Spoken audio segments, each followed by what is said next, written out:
자, 우리가 지난 시간에는 이제 반도체, 진성 반도체, 그죠? 이 반도체에 대해서 알아봤어요. 그래서 그 반도체, 도체, 구도체 또 차이를 우리가 이론 있죠? 이론을 이용해서 우리가 설명을 했어요. 반도체는 대략 밴드갭이 뭐 한 중간쯤 되는 그런 물질을 우리가 반도체라고 한다. 그죠? 전자는 우리가 일반적인 물질처럼 이렇게 우리가 선반에서 이렇게 에너지를 올리면 주면은 일을 해주면 에너지가 올라가는데, 그죠? 이렇게 같은 위치에 놓을 수가 없으니 물질 자체 성질이, 전자 자체 성질이 그래요. 그죠? 그래서 약간 이렇게 차이를 두고 존재한다. 그래서 우리가 띠라고 한다.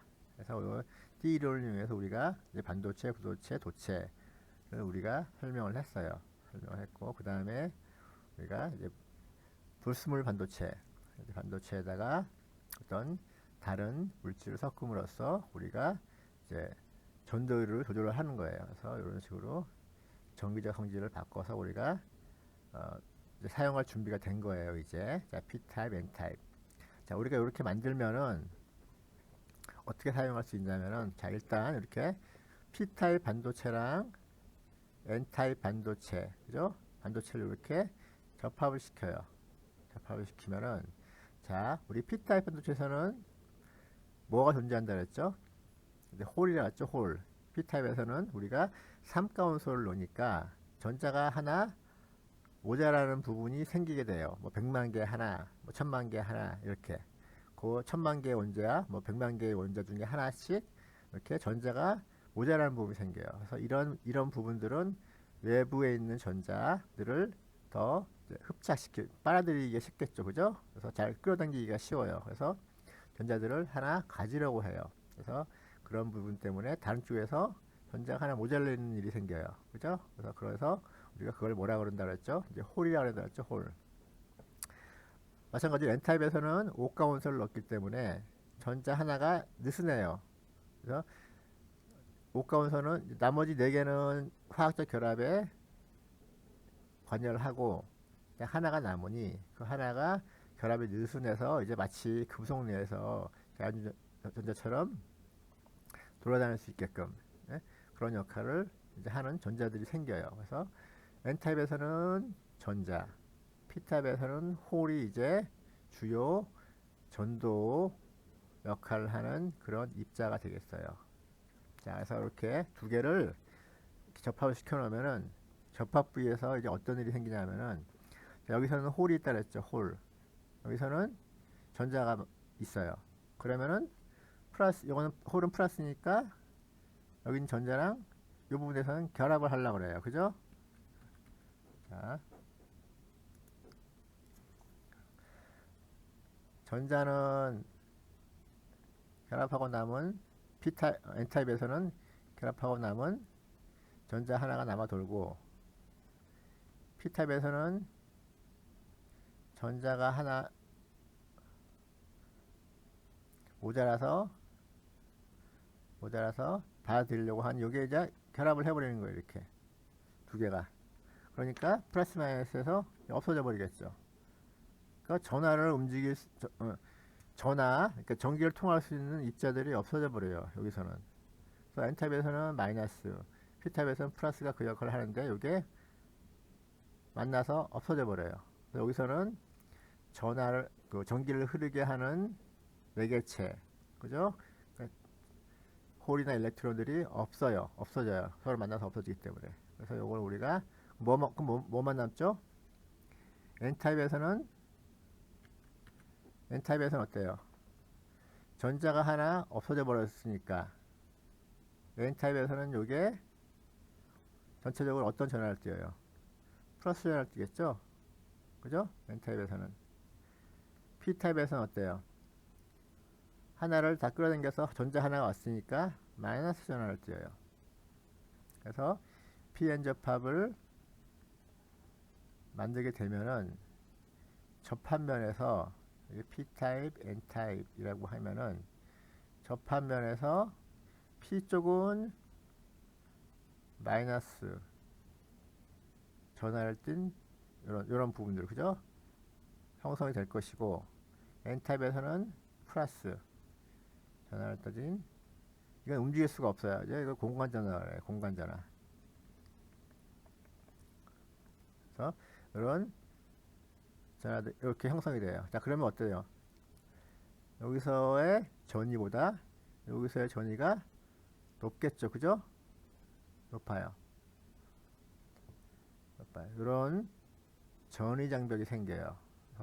이런 전위 장벽이, 이거는 요 얼만큼 생기느냐 하는 것은 물질의 성질이에요. 그게. 실리콘 같은 경우는 0.6에서 0.7V 정도 전위 장벽이 생겨요.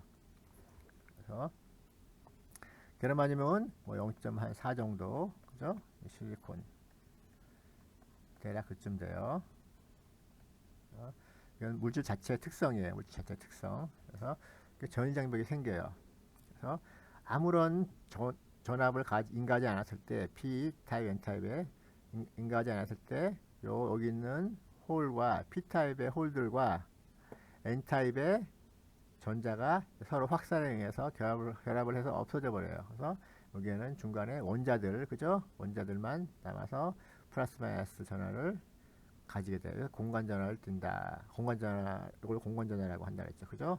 자, 그러면 이게 정기적으로 어떤 성질을 가지게 되냐면은, 자, 우선, 자, 여기에 P타입, N타입이죠? P타입에는 홀이 있어요. 홀이 전기를 흐르게 하는 매개체예요. 전하예요. N타입은 전자라 했죠. 그죠? 자, 여기다가 우리가 P타입에서는 마이너스를 인가하고 N타입에서는 플러스를 인가해요. 자, 그러면은 우리 여기서 자, 이렇게 P타입, N타입에 여기다 마이너스를 인가하고 플러스를 인가하게 되면은 여기에 있는 전위 장벽이 어떻게 될까요? 원래는 이렇게 있다가 여기다가 마이너스, 여기다 플러스를 인가하게 되면은 어떻게 돼요? 저기 원래 마이너스 플러스였는데 여기다가 또 마이너스를 인가하고 또 플러스를 인가하면 어떻게 돼요? 전위 장벽이 커지겠죠. 그죠? 커져요.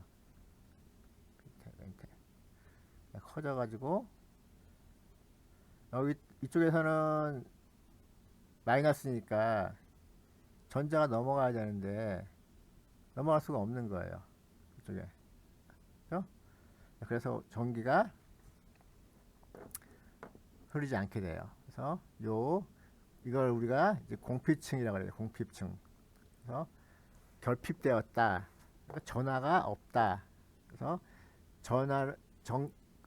전기를 흐르게 할 수 있는 매개체가 없다라는 의미에서 우리가 이걸 공피증이라고 불러요. 디플레이션 리전이라고 그래요. 그래서 이게 넓어진다는 얘기는 무슨 얘기냐면은 이게 높아진다는 얘기예요. 높아지면서 넓어져요, 같이. 그래서 그런 식으로 넓어지기 때문에 전기가 흐를 수가 없게 돼요. 자, 반대로 어떻게? 반대로 여기다가 P타입에 플러스를 걸어주고 N타입에 마이너스를 걸어주면은, 자, 이제는 여기에 있는 전위차가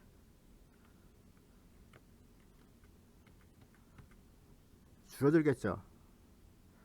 원래는 이렇게 0.6V 정도의 전위차가 있었는데 여기다가 플러스를 걸어줘요. 여기다가 마이너스를 걸어줘요. 그러면 어때요? 이게 점점 없어지겠죠. 그죠? 이만큼이 없어져서 이렇게 받게 될 거예요. 그래서 만약에 0.6에서 0.7, 0.6V 이상을 걸어주게 되면 그때부터 전류가 흘러요. 그때부터. 그래서 뭐 0.3V 걸어준다. 그럼 전류가 흐르지가 않겠죠. 그죠? 우리 다이오드 보면은, 그죠? 그래서 우리 다이오드에 보면은 우리가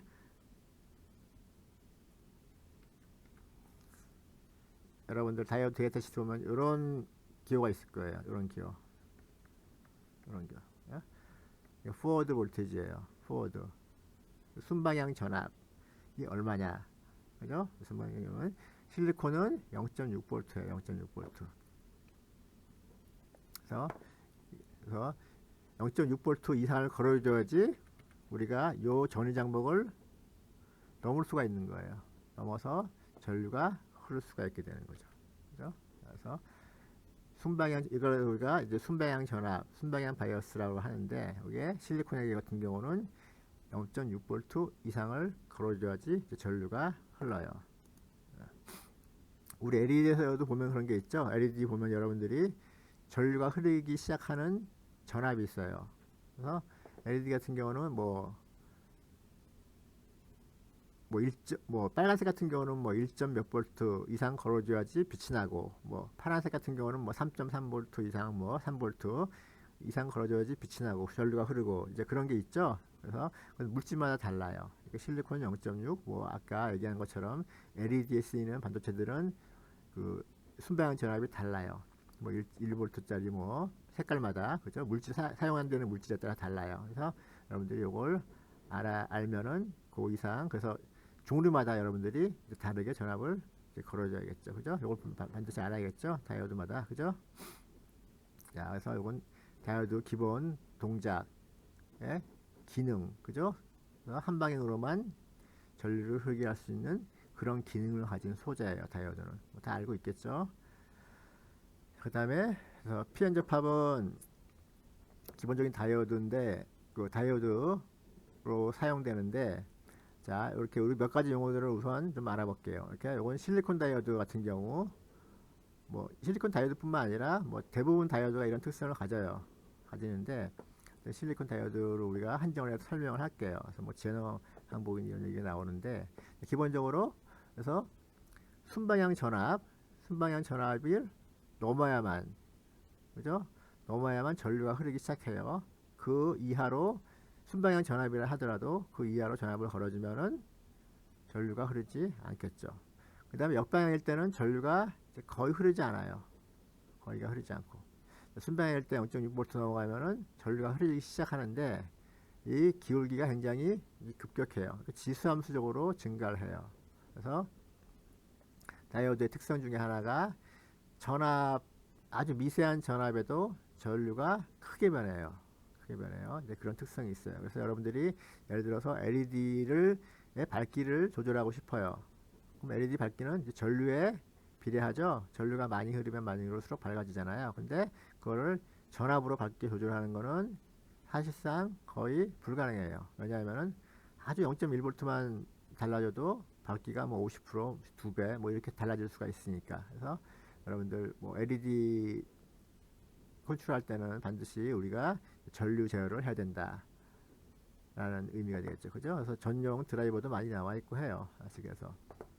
그 다음에 자, 역방향 전압을 걸어주면 전류가 이제 거의 안 흘러요. 거의 안 흐르는데, 이제 이걸 물론 이제 반도체 계면상에서 이제 그 누설 전류가 흐르긴 해요.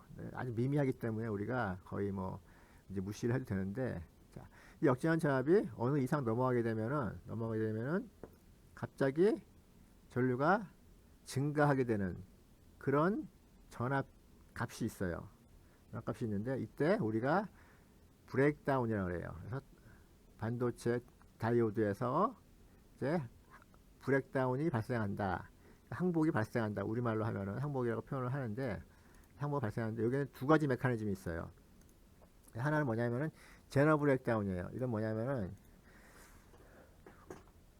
반도체에서 우리 역전압을 걸어주면은 요 공핍층이 점점 이제 커진다 했죠. 점점 커져요. 자, 그러면은 커지게 되면은 역전압이 커지는데, 어느 일정 그 값을 이제 넘어가게 되면은 여기에서 요런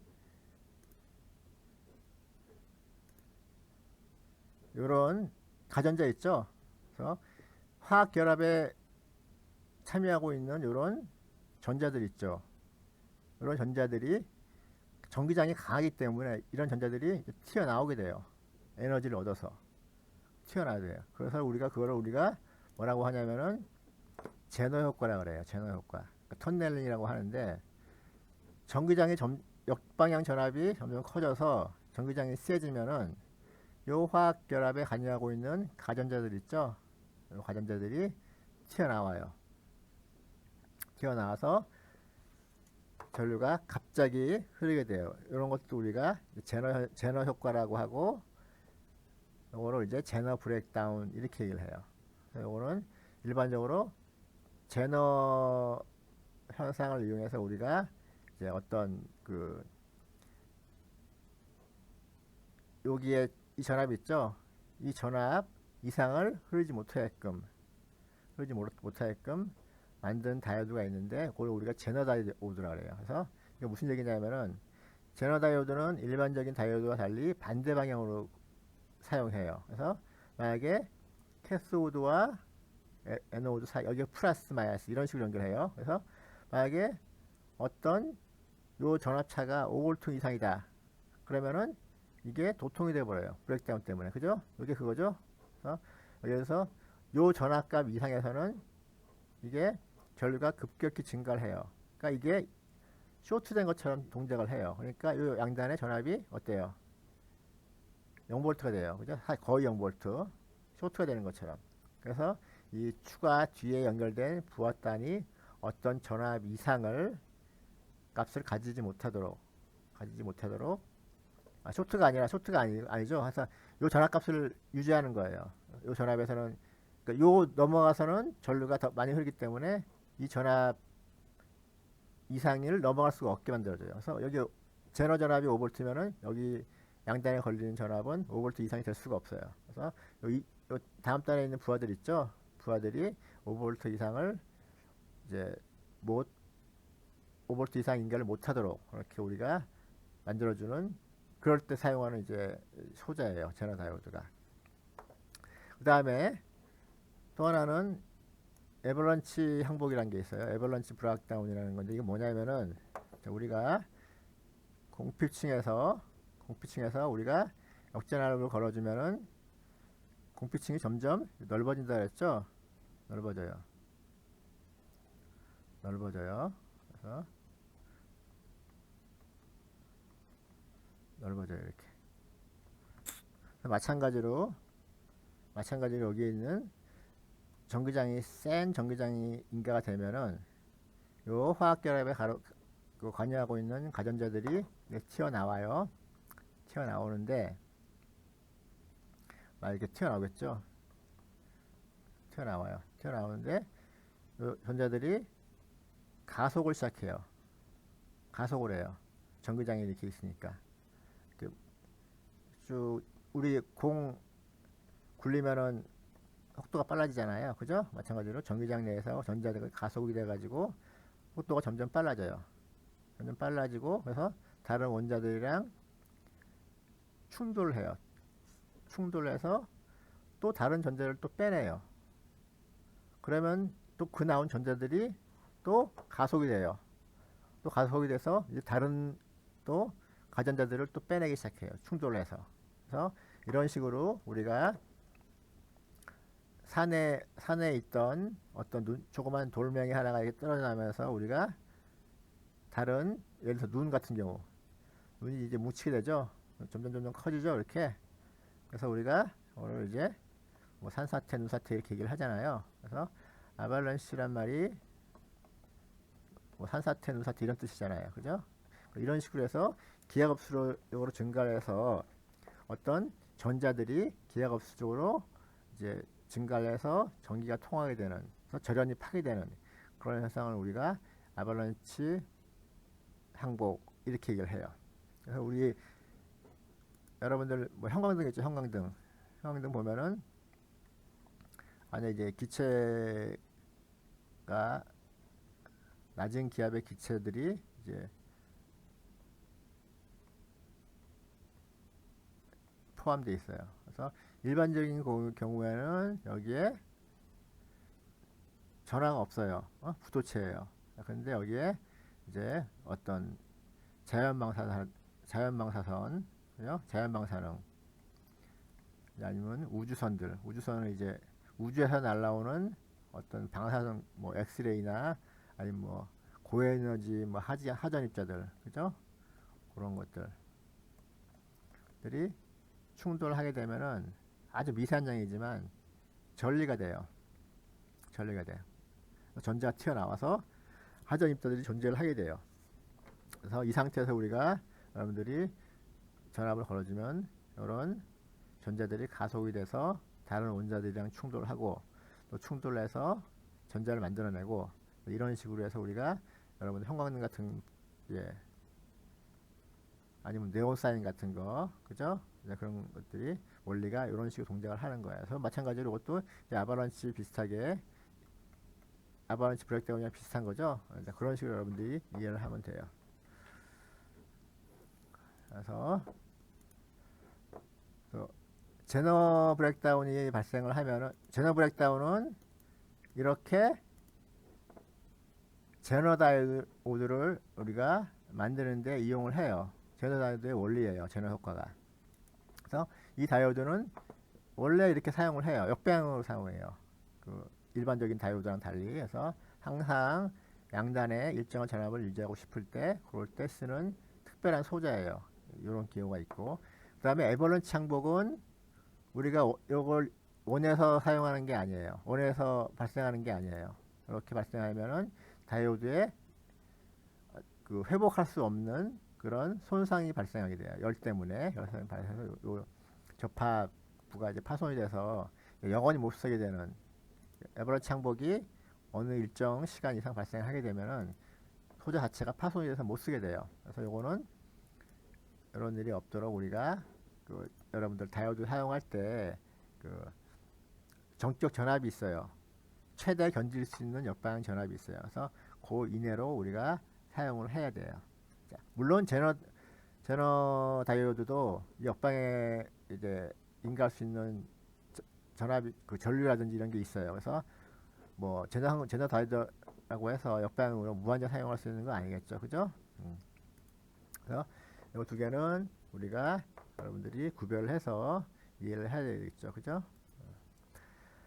그 다음에 우리 트랜지스터를 공부할 텐데 이제 그 우리가 P타입 반도체 P타입 N타입 공부했고 이제 PN 접합 공부를 했어요. 그 다음에 우리가 트랜지스터는 이제 삼극성 소자인데 우리가 이걸 얘기하기 전에 잠깐 우리 진공관에 대해서 잠깐 얘기를 할게요. 그래서 진공관 그 트랜지스터가 사용되기 전에 뭐 이렇게 생겼어요. 말 그대로 이 안에 이제 진공이에요. 진공이라서 자, 요거는 이제 캐소드, 애노드가 있어요. 그래서 이런 이름이 여러분들이 그 다이오드에도 남아 있죠, 그죠?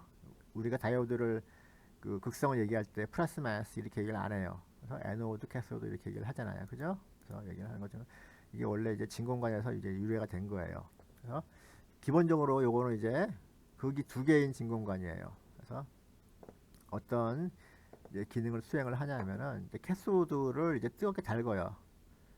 이제 금속에 뜨겁게 가열을 하게 되면은 여기 있던 전자들이 이제 튀어나와요. 우리 가전자들, 그죠? 그런 전자들이 에너지를 얻어서 튀어나오게 돼요. 튀어나올 수가 있게 돼요. 그래서 나와 있거나 아니면 튀어나오려고 막 하거나 하는 그런 전자들이 존재를 하게 되겠죠. 그래서 이런 전자를 우리가 열전자라고 하는데 이 상태에서 만약에 에노드에다가 플러스를 걸면 어떻게 돼요? 플러스를 걸게 되면은 여기 있는 전자들이 일로 당겨지겠죠, 그죠? 그래서 전자가 당겨서 이렇게 흐르게 돼요. 자, 그래서 이게 무슨 얘기예요? 전류가 흐른다는 얘기죠, 그죠? 플러스 마이너스인 겸 전류가 흘러요. 여기다 마이너스인 겸 어떻게 돼요? 전자를 밀쳐내겠죠? 그럼 전류가 흐를 수가 없겠죠, 그죠? 그래서 다이오드예요, 이게 바로 다이오드예요. 그래서 우리가 PN 접합은 이런 다이오드를 진공관 다이오드를 우리가 고체 솔리드 스테이트로 우리가 구현을 한 거가 되겠죠, 그죠? 반면에 트라이오드는 극이 3개예요. 마찬가지예요. 우리가 캐소드에서 캐소드를 가열해서 전자를 튀어나오게끔 만들고, 자, 에노드에 대한 이제 플러스를 인가를 하는데, 그러면 전류가 흐르겠죠. 흐르는데 중간에 여기다가 이제 그리드를 넣어요. 그리드. 우리 철망 같은 거 있죠? 그런 형태 우리 그 금속 판을 집어넣으면은 요 금속 판에 플러스를 걸면 어떻게 돼요? 플러스를 걸면은 여기 있는 전자가 더 가속이 되겠죠. 그죠? 더 가속이 돼서 더 많이 더 높은 에너지를 가지고 에너드로 들어가게 되겠죠. 반대로 여기다 마이너스를 하면 어떻게 돼요? 마이너스 걸면은 여기 있는 전자가 이걸 요 그리드를 통과를 하지 못하겠죠. 그죠? 덜 통과하겠죠. 그죠? 그래서 어느 요런 요 그리드에 마이너스 전압을 인가하되 어느 정도까지 그러니까 잘 컨트롤하면은 여기에 그리드를 통과하는 그 전자의 양을 조절할 수가 있죠. 즉 전류의 양을 조절할 수가 있어요. 자, 그래서 이런 식으로 우리가 구성해서 우리가 이런 이걸 트라이오드라고 하는데 이런 특성 곡선을 가지고 있어요. 이런 트라이오드는 나중에 여기 보게 되겠지만은 일반적인 트랜지스터의 특성 곡선이랑 똑같죠, 그죠? 똑같아요. 특히 여러분들 모스펫이랑 그 특성 곡선이 아주 비슷해요. 플러스에서 마이너스까지 여러분들이 다 연결할 수가 있어요. 그래서 요거는 주로 이런 이제 펜토드라는 그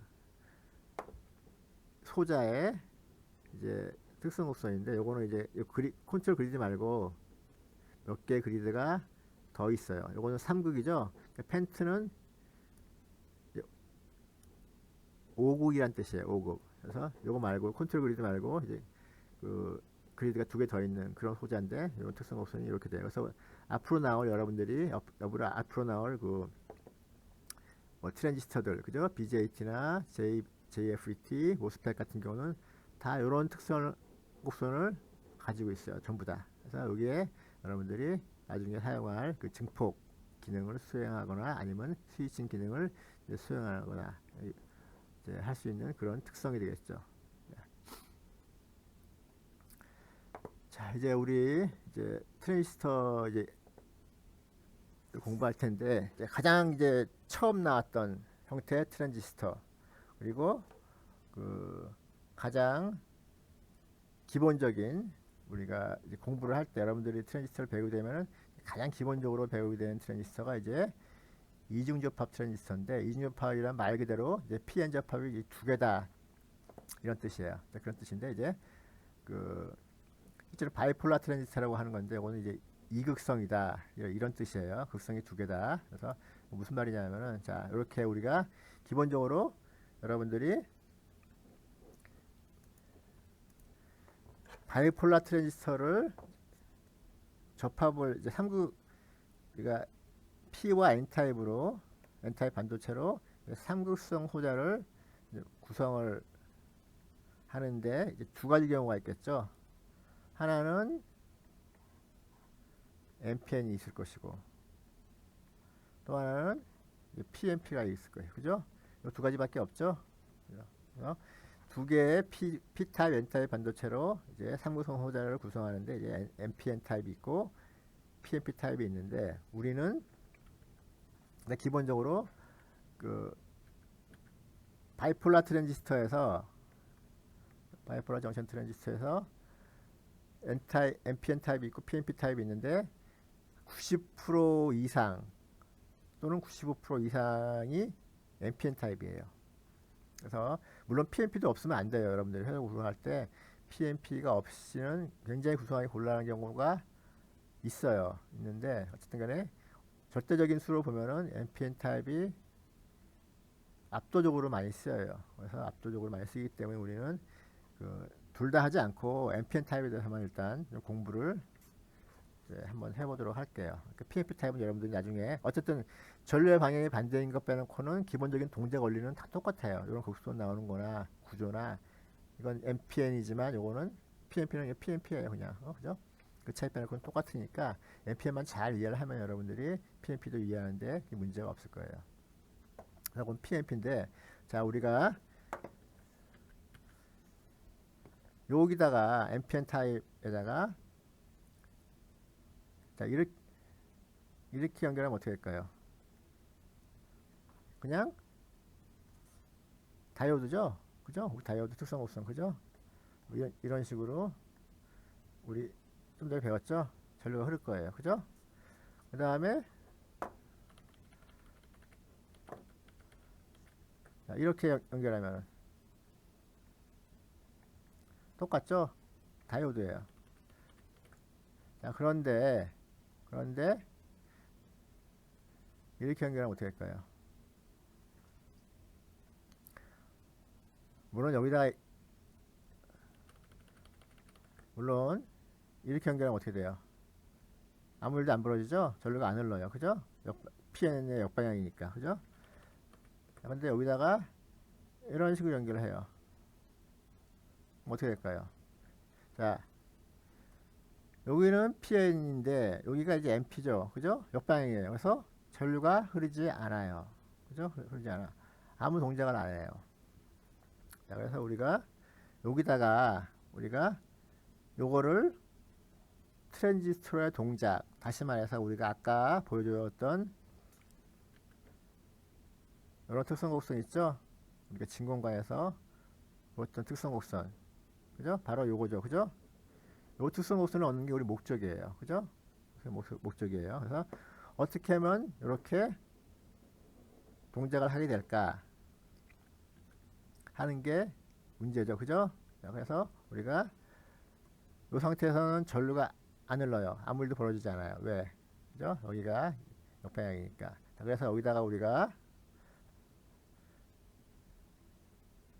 추가로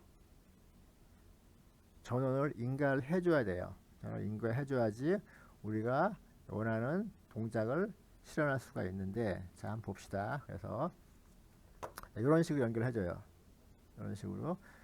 일단 뭐 이걸 여러분 다 알죠? 이제 콜렉터, 에미터, 베이스라고 하는데, 일단 NPN 타입에서 이렇게 연결해줘요. 여기 없으면은 아무 일도 안 벌어져요.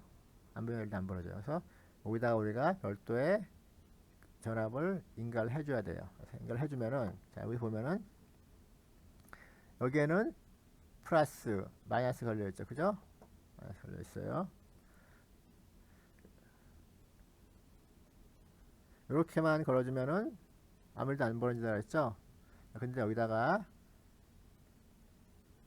우리가 이런 식으로 베이스에다가 에미터보다 높은 양전원을 걸어주게 되면은 이게 뭐가 돼요? PN 접합이니까 전류가 흐르게 돼요. 그죠? 그죠? 그러니까 여기 있던 전자는 어떻게 돼요?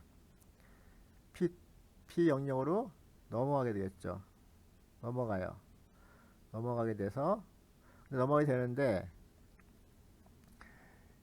여러분들 요 그림에서는 안 보이지만은 알 수가 없지만 실제 그 트랜지스터의 구조는 이렇게 생겼어요. 실제는 이 베이스 영역은 도핑이 조금 돼 있어요. 약하게 되어 있고, 그래서 홀 농도가 작아요. 홀이 별로 없어요. 그 다음에 여기서는 되게 두께가 얇아요. 그래서 전류가 흐르기 시작하면은 여기 있던 전하가 넘어가는데 금방 컬렉터 영역을 만나게 돼요. 금방. 그래서 일단 PN 접합에서 전류가 흐르기 시작하면은 이 부분에서 전류 장벽이, 원래 PN 접합에서 전류 장벽이 있죠. 그죠? 0.7V. 그걸 없애주기만 하면은 여기서 전자가 넘어가는데, 여기서 걸어준 전압, 여기에 일로 흘러 들어가는 전류보다 훨씬 많아요.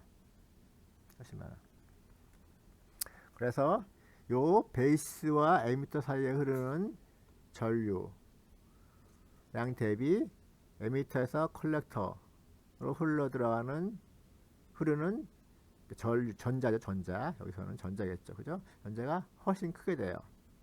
그래서 그래프가 바로 그걸 나타내는데, 자, 베이스 전류가 0일 때는 전류가 거의 흐르지 않아요. 여기 그래프에서는 조금 과장되게 표현되어 있는데 실제로는 거의 흐르지가 않아요. 그래서 일정 베이스 전류 흘리게 되면은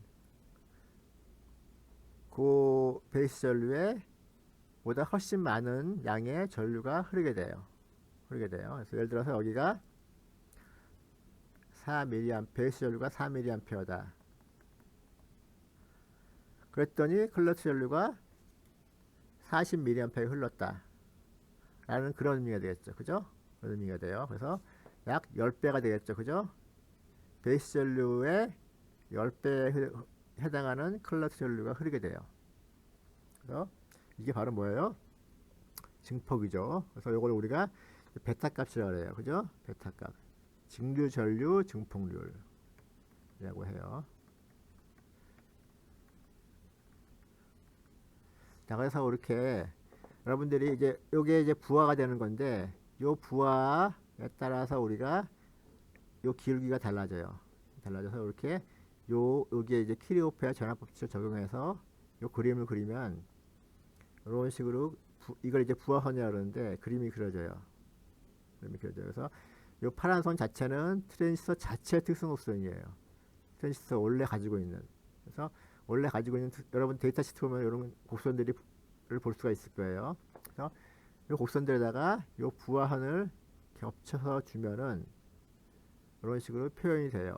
그래서 여러분들이 베이스에 전류를 흘려주면은 컬렉터 전류가 흘러있겠죠. 그러면 여러분들이 동작 특성 곡선은 요게 돼요. 그죠? 4mA 예를 들어서 4mA 흘러졌다. 그러면 4mA 이때 컬렉터 전류 요게 돼요. 자, 그래서 우리가 요렇게 트랜지스터가 원래 동작을 할 수 있도록 우리가 여기에 전압을 걸어주는 것, 전류를 흘리게 하는 것을 우리가 바이어스를 건다 이렇게 얘기를 해요. 이거는 우린 직류를 걸어주니까 직류 바이어스가 되겠죠. 그래서 반드시 여러분들 트랜지스터를 사용을 하려면은 바이어스를 걸어주지 않으면 사용할 수가 없어요. 그죠? 그래서 바이어스를 4mA가 흘러주면은 여기 이만큼 바이어스를 걸어주는 게 되겠고, 예를 들어서 2mA다 그러면 뭐 이쯤 되겠고, 그죠? 그렇게 되겠죠. 그죠? 그래서 이 부하선과 이 특성곡선이 만나는 점을 우리가 Q 포인트라고 그래요. Q 포인트. 그래서 여러분들이 예를 들어서 바이어스 이 특성곡선이 뭐 3mA다, 5mA다. 그러면은 여러분들이 베이스 전류를 3mA, 5mA로 이렇게 신호를 주면은 이런 식으로 신호를 주면은 컬렉터에서는 어떤 파형이 나올까요? 파형이 똑같이 나오는데 50mA가 되겠죠. 최대 50mA, 30mA. 이런 식으로 신호가 증폭이 돼서 나와요. 자, 무슨 말인지 알겠죠? 자, 그래서 우리가 이렇게 트랜지스터를 사용할 수 있게끔 우리가 원하는 동작을 할 수 있게끔 이렇게 베이스에다가 전압을 인가하는 것을 우리가 바이어스를 건다 라고 얘기를 하고, 우리가 그때 이 특성곡선과 부하선이 만나는 점, 이거를 Q 포인트라 그런다. Q 포인트. 기준이 되는 점이에요. 그러니까 요 점을 중심으로 뭐 신호가 들어오면 증폭을 한다 이런 뜻이에요. 자, 무슨 말인지 알겠죠? 그래서 기본적인 트랜지스터의 그 바이폴라 트랜지스터의 기본적인 구조, 동작 원리, 용어 몇 가지, 뭐 베타 값이라든지 Q 포인트라든지 뭐 바이어스라든지 이런 걸 좀 알아봤어요. 그래서 회로에 대한 부분은 우리 자세히 안 할 거고요. 그래서 기본적인 구조와 동작 원리에 대해서 이제 좀 초점을 맞추고 이제 공부를 할 테니까 우리 그 바이폴라 트랜지스터는 이 정도로 마무리하고, 이제 다음 시간에는 전기압과 트랜지스터에 대해서 이제 공부를 해봅시다.